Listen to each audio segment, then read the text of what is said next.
Ahojte, my sme sa presunuli do Dalatu, zase to je iné mesto, Vietnam je rôznorodý a už sa nachádzame na našom ubytovaní. Je to klasický homestay, ktorý ani nestal veľa, 35 € pre 2 osoby na 3 noci aj s raňajkami. Izba vyzerá takto úplne jednoducho. Posteľ, stolík, kúpeľka, čo viac treba.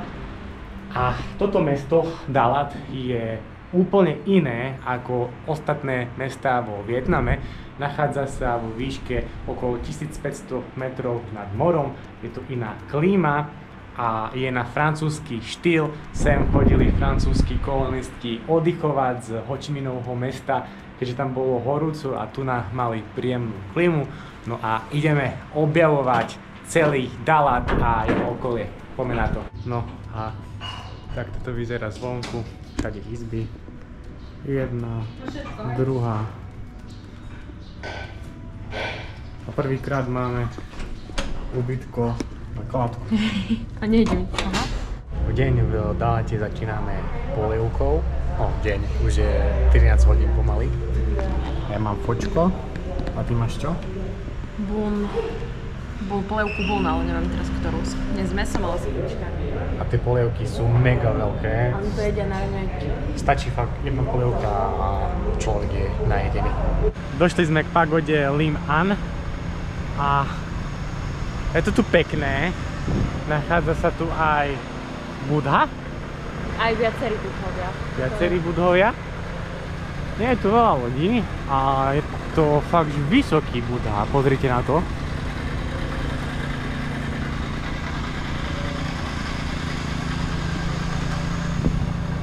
Ideme preskúmať okolie. No a je to vlastne modlitebný bod pre budhistov. Chodia sa tu modliť z celého sveta a táto socha je vysoká až 70 metrov, čiže fakt to je monumentálne. A od sochy sa naskytnú pekné výhľady do okolia. Pozrite, okolie Dalatu je úplne iné. Taká vysočina. Neviem, čo mi to pripomína. Neviem to zaradiť. Je to taká kombinácia nejakej džungle, borovicových lesov, kopcov. Takže fakt taký nakombinovaný Vietnam z každého rožku trošku. A od tej sochy vidno aj monumentálny vodopád. Hovorí sa mu Sloní vodopád, Elephant Waterfall.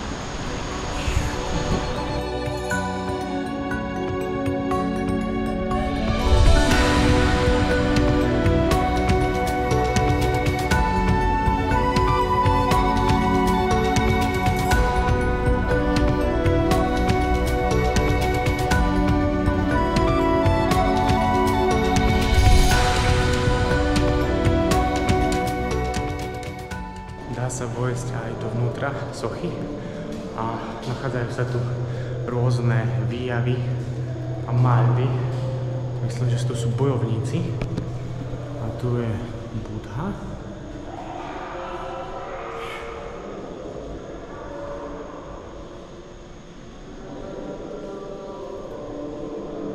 Pekné.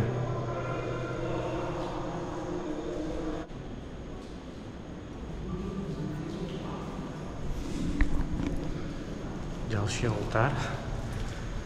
Takže zrejme toto pôjde až na vrch.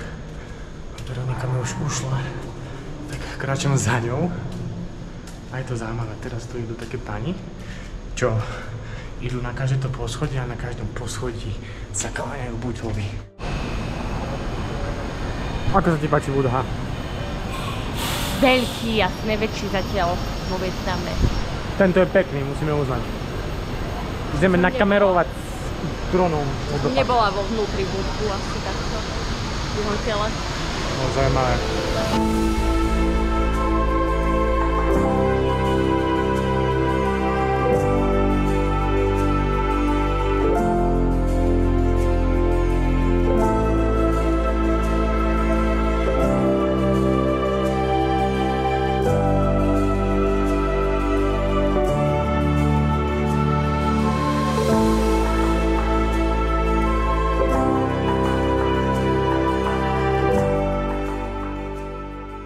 Vošli sme do ďalšieho chrámu, kde sú 1, 2, 3, 4, 5 takých veľkých budhov a nejakí strážcovia budhov.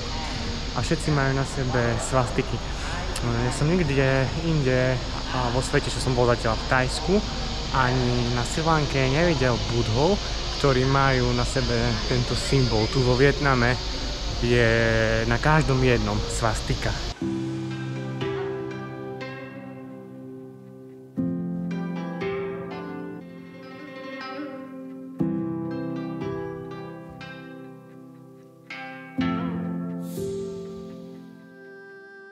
Takého vysmiatého budhu som ešte nevidel. To je úplne, že vysmiatý, vyrehotaný. Už to lalky má riadne dlhé, ne? Videla si takého vysmiatého budhu? Nie.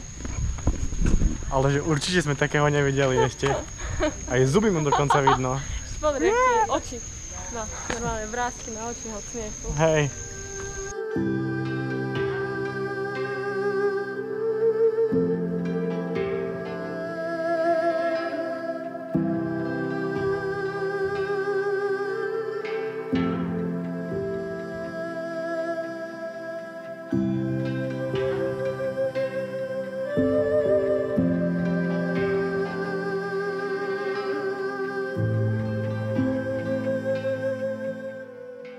Podľa mňa je tento komplex asi najkrajší, čo sme zatiaľ vo Vietname videli. Možno ešte tie, čo boli na severe, ale veľmi pekné to je.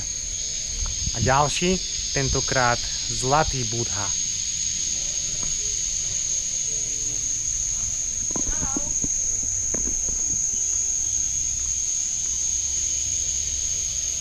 Všade samé sochy, ktoré ho strážia.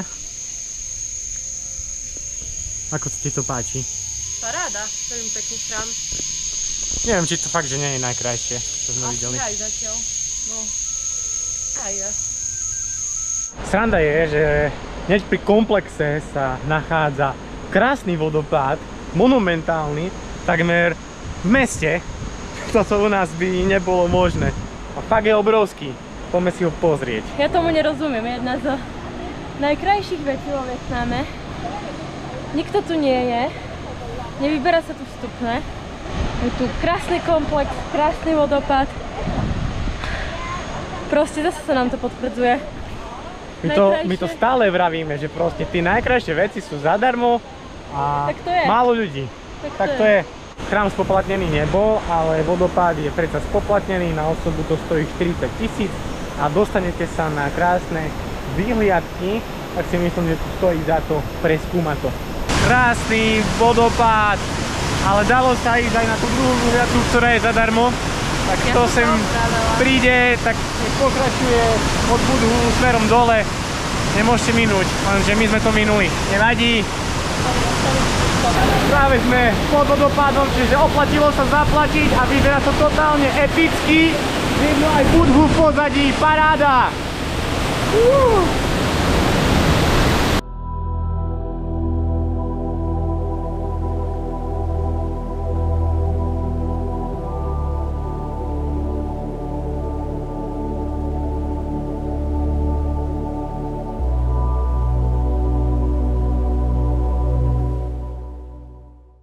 Dobré ránko, zdala tu druhý deň a dnes ďalej preskúmavame okolie. Už sa nachádzame na vodopáde Datan La, tak ho ideme pozrieť a okrem vodopádu sa tu nachádza aj bubová dráha a sme zvedaví ešte čo dnes uvidíme. Tak poďme na to. Tento vodopád rozhodne nebude nejaký taký zabudnutý, je to turistická atrakcia, je tu veľa ľudí, platí sa parkovné, vstupné, a je to fakt už tak turisticky naladené, takže neočakávame žiadne nejaké epické, brutálne výhľady. A tu hlavne aj veľa chodí domácich na rôzne team buildingy a takéto hociaké tímové akcie, pretože tu je tu lanový park, je tu zipline a takéto nejaké srandy.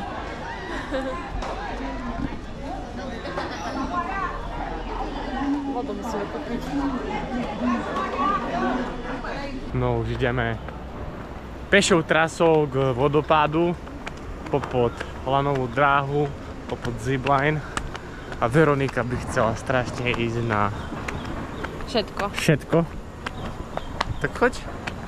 Nechcem. Nechcem, že no.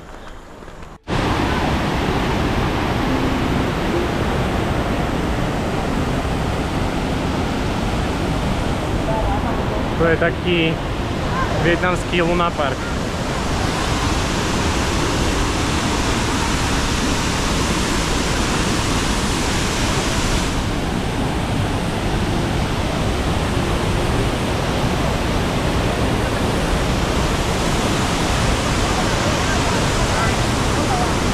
Takže toto je Datanla vodopád, akože je pekný, ide z neho riadne veľa vody, ale keď to už je takto vybudované, že sú to sochy, atrakcie, nejaké rôzne zábradlie a tak ďalej, tak vôbec to nemá taký vibe, ako keby bol ten vodopád niekde v prírode, v džungli, uprostred ničoho.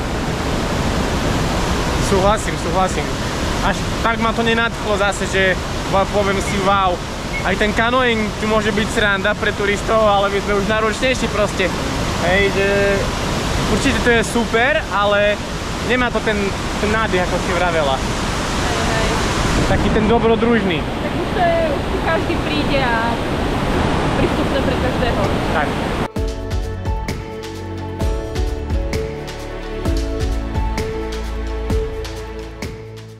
Ešte jednu vec by som poznamenal, a to, že ten potok síce je silný, ale nie je to taká azurová voda, takže to až tak neláka do nej skočiť alebo ísť na ten kanoing, nie? No je to aj po tých dážďoch, taká je zlatistá. Zlatistá, taká džunglovita. Hej. Kakauko, dobrý. A tak toto červenou zem už farbuje. Prišli sme k ďalšiemu vodopádu, no a tu môžeme vidieť aj tých, ktorí chodia na kanoing, idú sa spustiť dole, tak možno aj niečo uvidíme.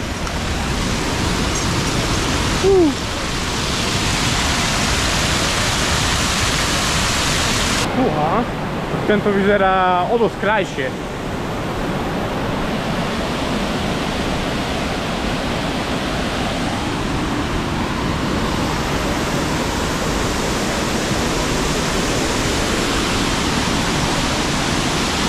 A práve môžeme vidieť, ako sa spúšťajú dole.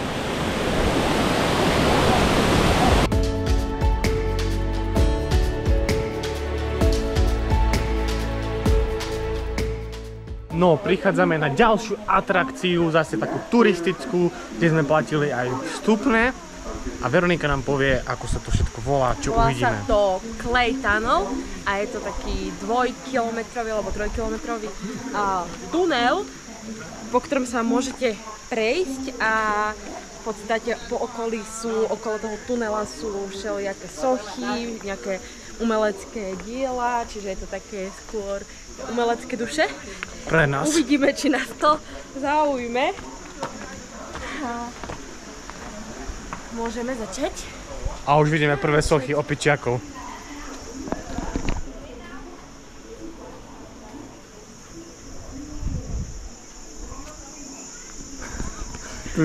Ten vyzerá ako ja. Joj, už nechcem robiť. Joj. Takže asi tak nejak to vyzerá a sama neviem, že čo všetko tu uvidíme. Máme tu aj opičáky a teraz idú slony. Ja sa smejem, že proste na Slovensku by sme v živote do toho takéhoto niečo nešli. Ale tu ideme proste.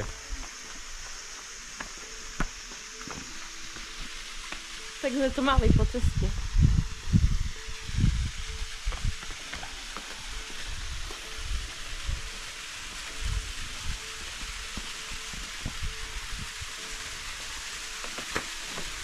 Dívame vietnamské popové hity.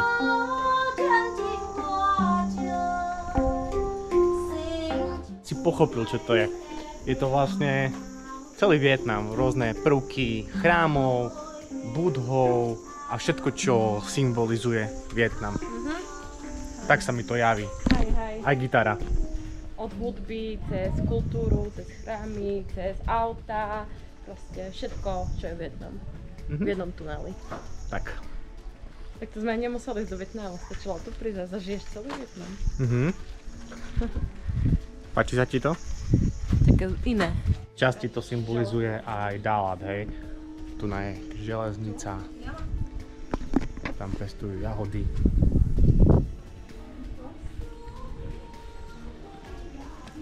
Čisto zase také, mi to príde super pre deti.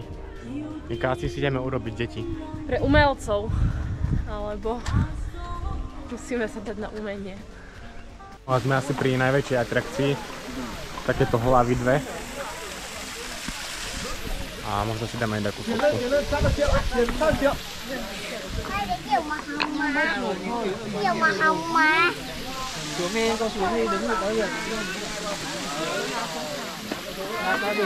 A na takúto atrakciu samozrejme treba vystať rad, aby si človek urobil peknú fotečku. Ale tieto budú mať pekné fotky. Vyzerá to tak, že epicky v tom oblečení.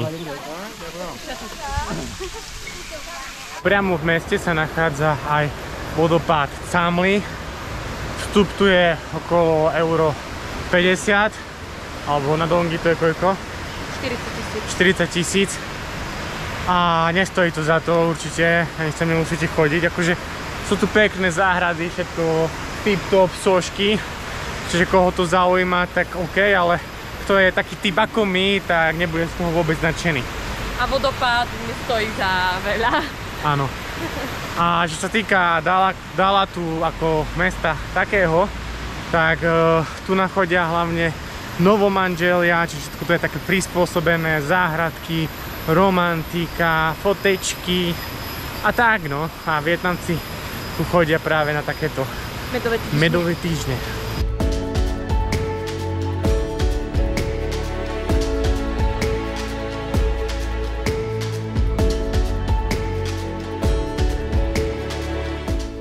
Priamo v meste sa nachádza aj pagoda Ling Quang a je to pekné, nie je tu ľudia, aspoň my nemáme. A nachádza sa tu takýto veľký drakisko. A je to brutálne veľké, zlatý.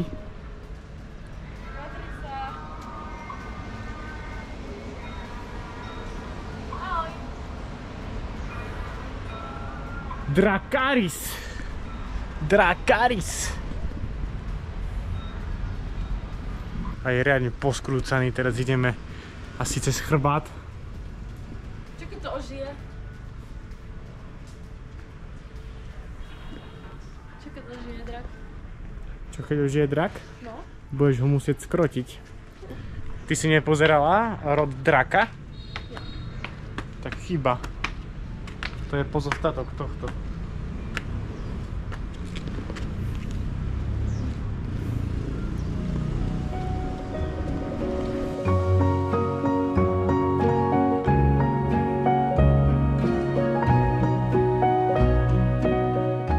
V Dálate nás už zastihol dážď aj včera, aj dnes. Vždycky to príde po obede a to je čo? Časť kávičku a koláčik a práve sme v takej štýlovej kaviarni, úplne, že tu má brutálny vibe. A máme veľmi dobrú kávičku a koláčiky.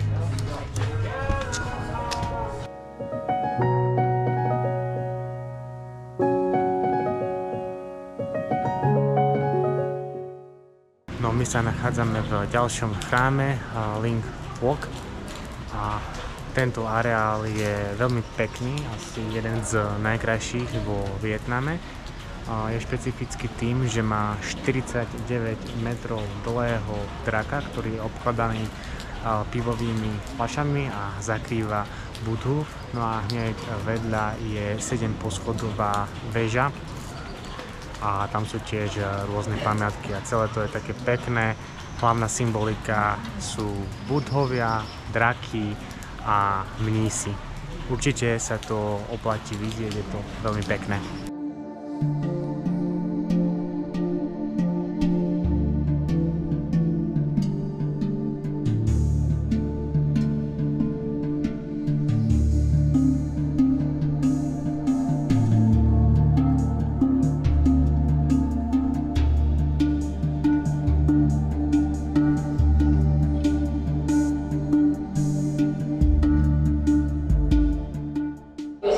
pod chrámom sa nachádza aj peklo, takže kto bude zlý, môže sa tu ocitnúť.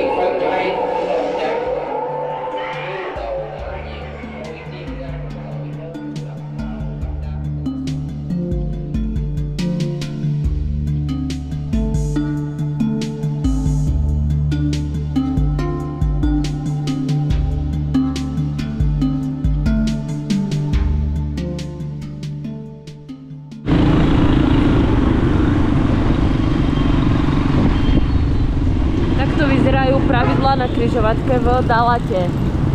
A nie len v Dalate. Všetci majú zelenú. Treba sa pridať do motorkárskeho gangu. A postupujeme. Postupujeme, ideme.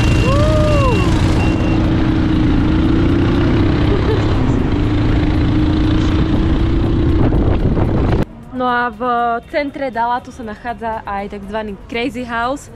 Je to v podstate takýto šialený dom, kde sú poprepletané rôzne chodby, izby nezmyselné a kadečo.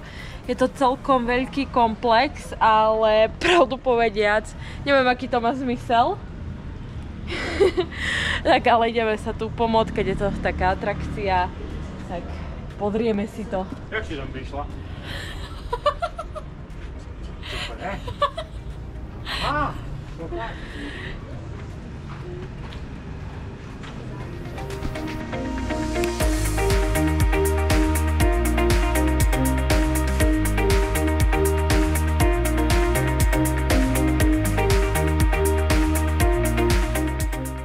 Tento Crazy House je dielom architektky, ktorá študovala v Moskve a má aj doktorát z architektúry.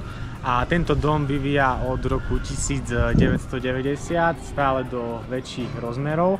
A podstata tohto domu je, aby sa ľudia prinávrátili k prírode a vlastne je to taká sieť rôznych fakt takých maličkých, úzučkých chodbičiek, poprepletaných hore, dole.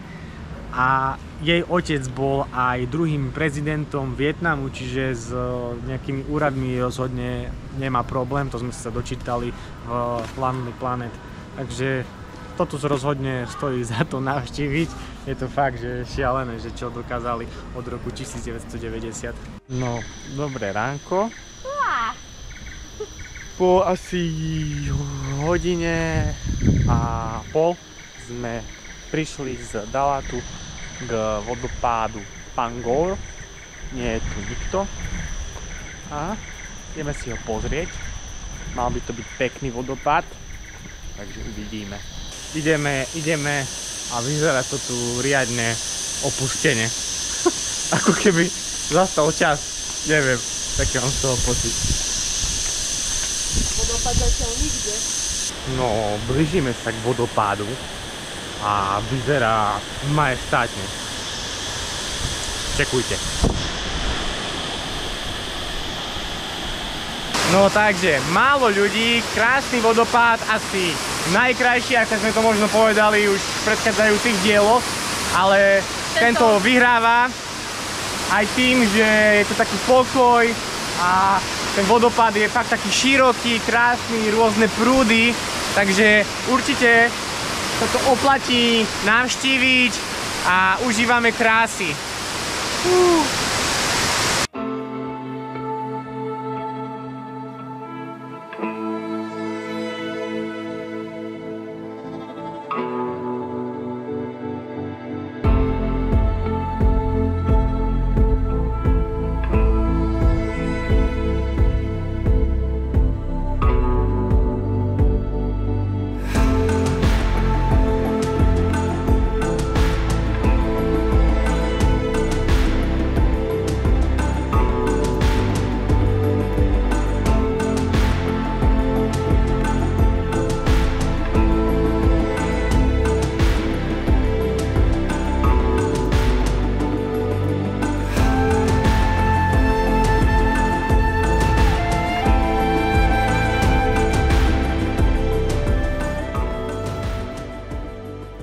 Inak tieto vodopády mi pripomínajú trošku vodopády v Afrike, také skaly, čo som videl na nejakých záberoch. také iné prostredie, nepripadám si ako vo Vietname. Okrem vodopádu som si tu všimol aj také dva stromy.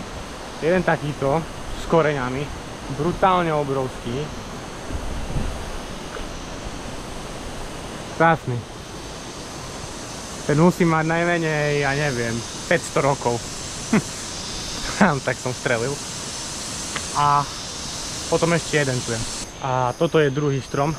Dokonca má aj názov. Tri Pangol. A čekujte na to. Obrovský koreň. Ale že obrovský.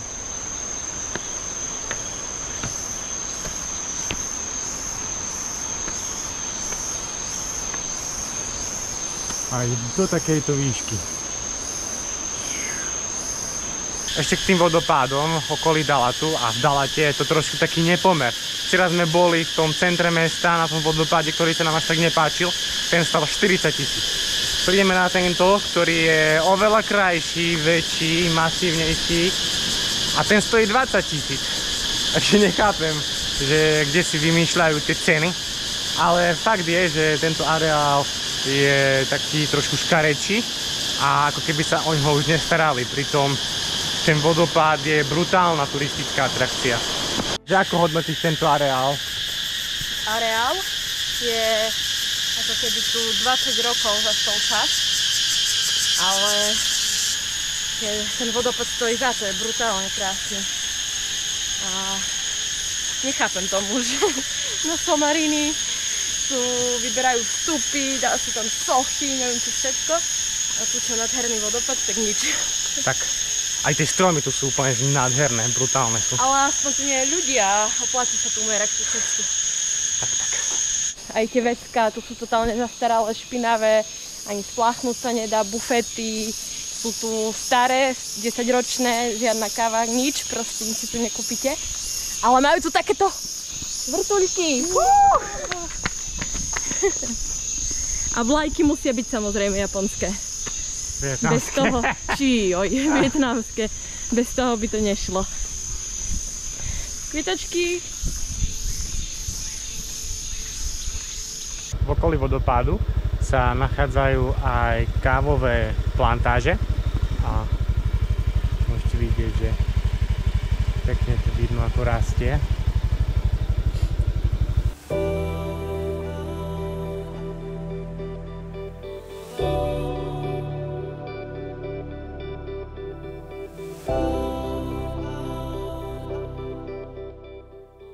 Veronika ma dnes vodí po vodopádoch, ale na tých vodopádoch nie je absolútne nikto.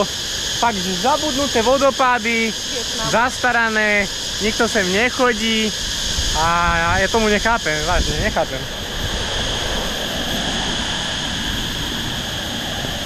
Takto pomedzi strom a tu nájde chodníček a vyzerá to, ako keby tu roky nikto nešiel. Tam je výhliadka, tiež úplne zabudnutá.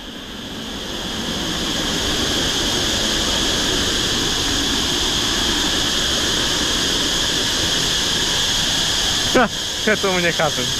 Tak.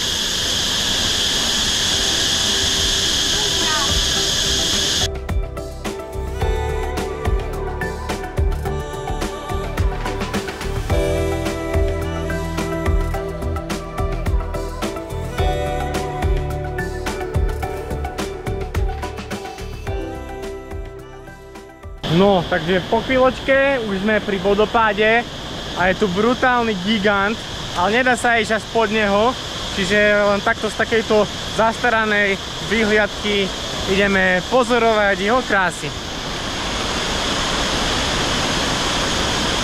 Tento vodopád sa nazýva Bao Dai a ak chcete minimum ľudí, teda žiadnych ľudí, príďte sem. Ale pripravte sa, že je to divočinka.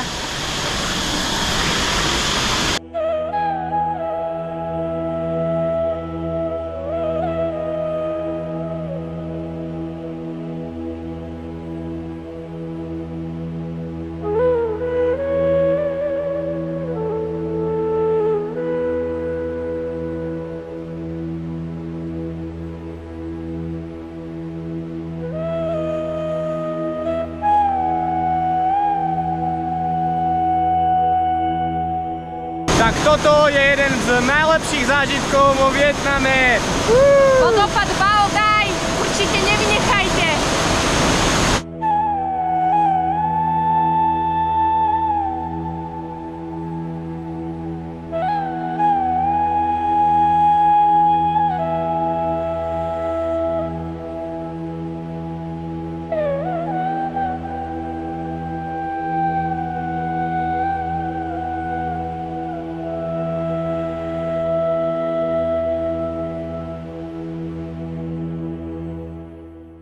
Takže ja som si vyšiel ešte za vodopád a je to pecka.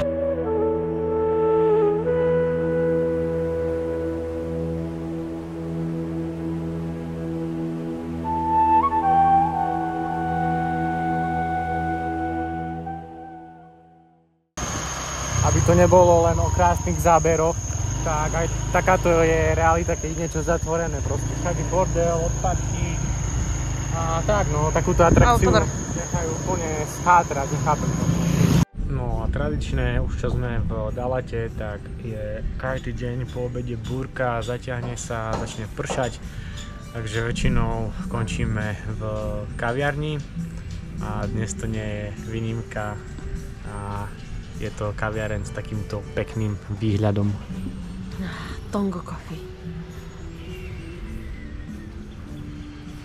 Po zmeškanom lete na Azorských ostrovoch si už radšej overujeme dvakrát letenky a zhodou okolností sme zistili, že neletíme 21., ale 20. Čiže, ako to povedať, letieť za lacné peniaze má niekedy nevýhody a tomu vlastne nasvedčuje aj služba tej leteckej spoločnosti.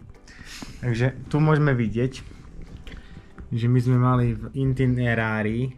Tu je už nový itinerár. To je vlastne let 20.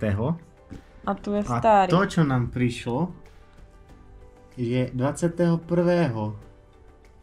Takže proste oni zmenili časy, zmenili celý dátum, zmenili časy a žiadne upozornenie. Proste my sme boli na tom, že letíme 21.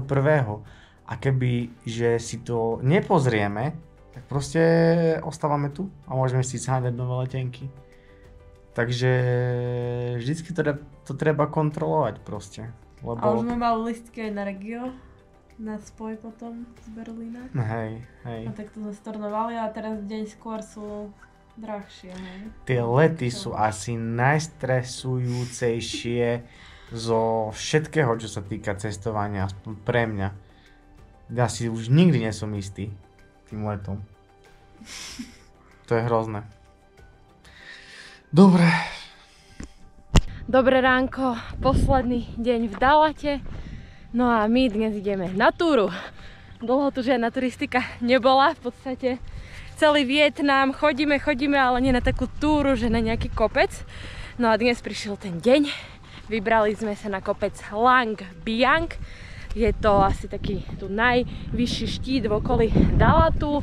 Má výšku 2167 metrov, takže bude to taká turistika v teple celkom, ale hore uvidíme, ako bude.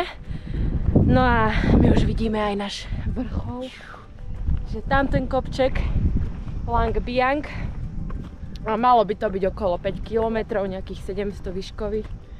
Takže taká prechádzka si myslím, uvidíme a ideme na to. Dúfam, že nám nezačne pršať. Ešte povedz, že sa vyberá vstupné dole, ale treba to ošaliť. Áno, dole hneď je obrovská brána s nápisom Lang Biang, kde vás samozrejme budú lákať ísť a tam sa vyberá vstupné. A tam sa vyberá vstupné aj pre tých, ktorí idú hore na kopec na džipoch, pretože aj na džipoch sa tam dá dostať, ale aj pre tých, ktorí idú peši po vlastných. Takže do tej brány vôbec netreba ani ísť a hneď vedľa brány pokračuje taká rozbitá cestička ďalej. Takže tou sme šli aj my, na tej cestičke sme potom zaparkovali skúter a teraz už šľapeme. Značenie tu akože nie je nejaké, ale všade by mali byť vraj šípky smer Lang Biang. Myslím, že niekde zablúdiť. Takže ideme trošku poturistikovať. Ako sa ti ide zatiaľ? Dobre. Rozmýšľam, či to je káva, ale to nie je káva. Je to káva? Či nie je? Neviem, ale tu je koň. Kde je koň? Napravo. Myslím, že je to káva. Koň na káve. Koň na káve. Je to káva? Pišta. A sranda je, že nikto by nepovedal, že sa nachádzame vo Vietname. Úplne klíma, lesy ako v Európe. Borovice. A nachádzame aj huby, plavky. Čiže môžeme aj nazbierať niečo a uvariť večeru. To by som neriskovala.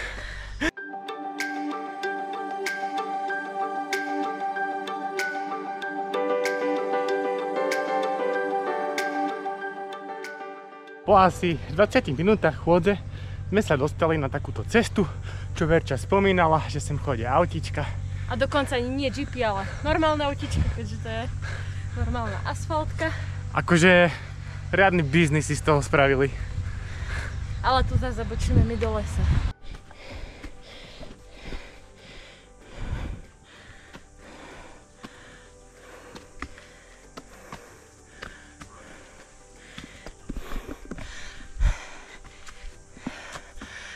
Záverečné stúpanie, celkom strmé, ale už len 100 metrov a sme na vrchole. No, sme na vrchole. Lang Biang Peak, 2167 metrov. Máme tu výhľad na Dalat a nikoho nikde. Všetky tie auta, ktoré idú hore a vezú turistov, tak idú k vysielaču, ktorý je vlastne na vrchole oproti nám. Je trošku nižšie a tam sú aj nejaké turistické možnosti, ako kaviarne, nejaké opäť atrakcie. Ale tuto asi je lepšie, by som povedala, lebo tu nie je nikto.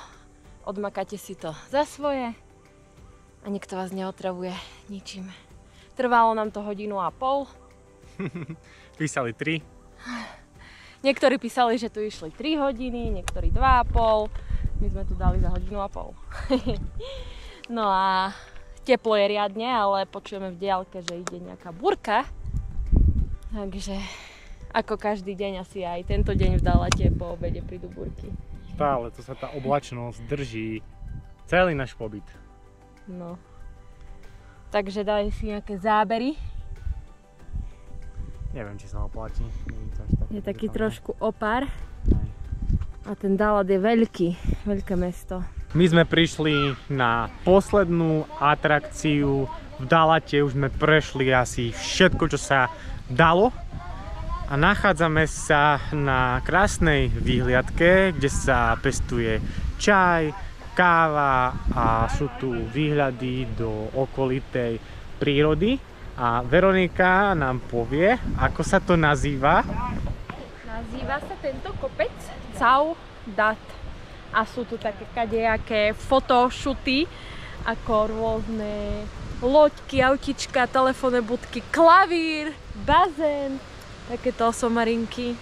A chodieva sa tu hlavne na východy slnka, pretože ráno tu vraj bývajú pekné inverzie. A je tu naozaj také, že dolinky a tak mystické. Sa tu tie mraky prelínajú. A je tu pekný výhľad, by som povedala. No a vyzerá to nejako takto. Čiže výhľadíky môžu byť.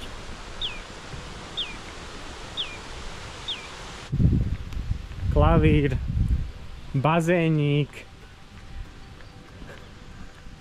okolo čajové plantáže